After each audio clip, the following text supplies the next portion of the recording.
Everyone, Peter Zeihan here, coming to you from snowy Colorado. Today, we're going to do another one in the ongoing open series of things I do and do not worry about. This is one that I do not, for the most part, worry about, and that's water wars.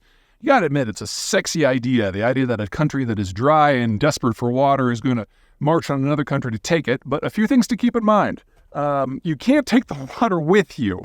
Water is very bulky and very dense and very difficult to move. And it clings to itself with friction, so pumping it is difficult. So you're not talking about just conquering a river basin and somehow redirecting it. You're talking about conquering the river basin and occupying it. And for most countries, that's a pretty heavy carry under any circumstances. So that's number one. The bar is high. Number two, the countries that have water are the world's major powers, and the ones that do not have water are not major powers. Why? Well, they have water. Because if you have water, you can grow food. If you can grow food, you can industrialize yourself. If you can industrialize yourself, you can build your own military without having to import a lot of equipment. And if you don't have water, you don't get to do any of those things. So there are very, very few places where you've got a dry country next to a wet country where there's even a theoretical possibility of the dry country doing anything. There doesn't mean that there aren't any exceptions. There's just very, very few. Let me give you three, and really that's it. Number one, Egypt. Country that's on the river, needs the river to survive. Upstream, Ethiopia has been building some dams. I can see some scenarios where the Egyptians would spend special forces in to damage or destroy the dam.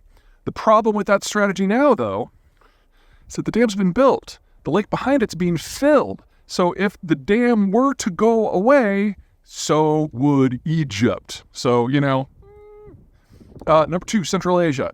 The glaciers of Central Asia have been desiccating for about 50 years, ever since the Soviets built a series of water diversion systems in Turkmenistan and Uzbekistan to grow cotton in the desert because they didn't want to be dependent on American cotton or Egyptian cotton.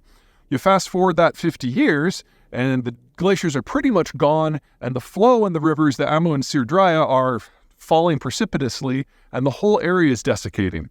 So I can see a scenario where a dry country, Uzbekistan, which has the third largest post-Soviet military, marches in and just takes over Tajikistan and Kyrgyzstan so that its own people have something to drink. The third one involves the Middle East, and this is actually an issue of the wet countries taking issue with the dry countries. There have been issues in the past in the Jordan Valley where various countries, most notably Lebanon, have built dams on rivers that would impede the flow to the Jordan. The Israelis have a problem with that, so they bomb the dams.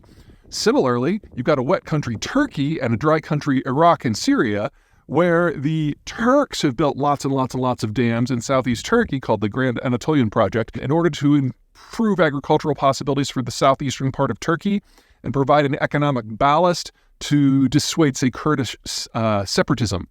However, if you happen to be downstream in Baghdad, this is a bit of a problem, and your place is drying out. But again, you've got a wet country, Turkey, doing things that are messing with the water table in a dry country, Iraq, and there's not a lot that Iraq can do about it. So, there are plenty of things that are worth fighting over in the world. Water is arguably one of them, but the countries that don't have it don't have the capacity to go get it. So, I don't worry about that one.